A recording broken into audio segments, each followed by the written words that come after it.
Olá, seja mais uma vez bem-vindo ao nosso canal. Eu sou o Ivan Lima e é um prazer te receber por aqui.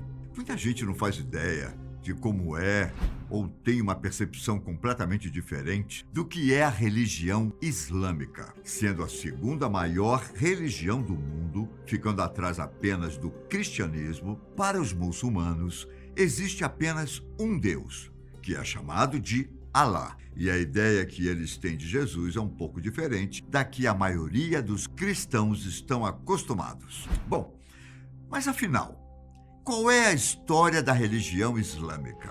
Se eles adoram um Deus chamado Alá, isso quer dizer que Alá é o mesmo Deus do cristianismo? Ou existe um outro Deus? Eu vou tentar responder essas e outras perguntas para vocês entenderem tudo sobre o islamismo. Para começar, vocês precisam saber como foi que a religião surgiu. Lá no ano 570 d.C., na cidade de Meca, na Arábia Saudita, nasceu um homem chamado Maomé. Ele fazia parte da tribo dos Coraíxitas. Oriundo de uma família extremamente pobre, Maomé trabalhou como comerciante desde pequeno, trabalho que o fez conviver com pessoas de diversas culturas. Maomé perdeu os pais ainda quando criança, fato que o fez ser criado pelo tio Abu Taleb. Até os 25 anos de idade, Maomé tinha viajado por diversos lugares, mas isso mudou quando ele conheceu uma viúva rica chamada Khadija. Depois disso, Maomé começou a ter uma vida, digamos assim, mais confortável. Com certa segurança financeira, Maomé costumava se isolar em regiões montanhosas para orar e meditar. Certa vez, quando ele estava num retiro no Monte Hira, Maomé teve uma visão que mudaria a sua vida.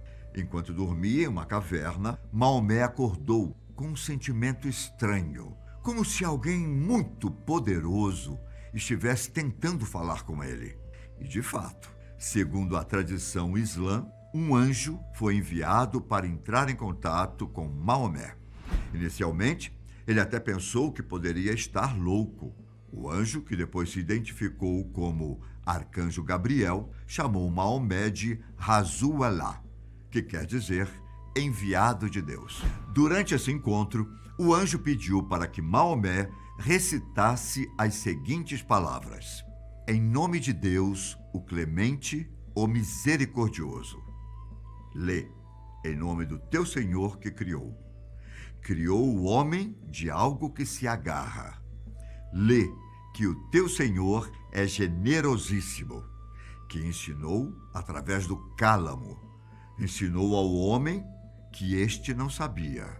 Esse acontecimento ficou conhecido como Noite do Destino e foi apenas o pontapé inicial para outras revelações que Deus, ou melhor, que Alá, faria para Maomé através do Arcanjo Gabriel. Na verdade, a tradição diz que Maomé ficou cerca de 2 anos sem receber novas revelações, até que elas retornaram no ano de 612.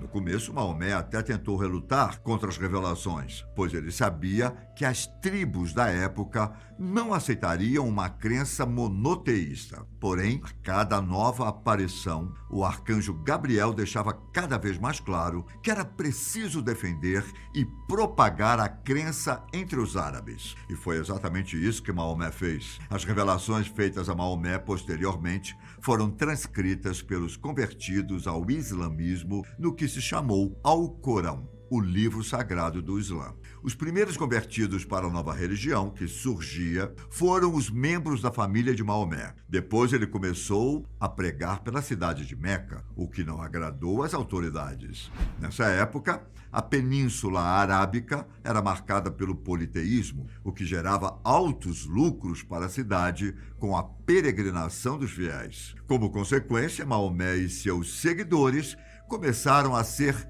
perseguidos, o que fez alguns deles fugirem para a região da Etiópia. Já Maomé e sua família foram para a cidade de Medina, que mostrou certa aceitação às mensagens de Alá. Esse episódio, que ficou conhecido como Hégira, também deu início ao calendário islâmico. Historiadores estimam que, nessa época, o islamismo tinha cerca de 200 seguidores na cidade de Meca.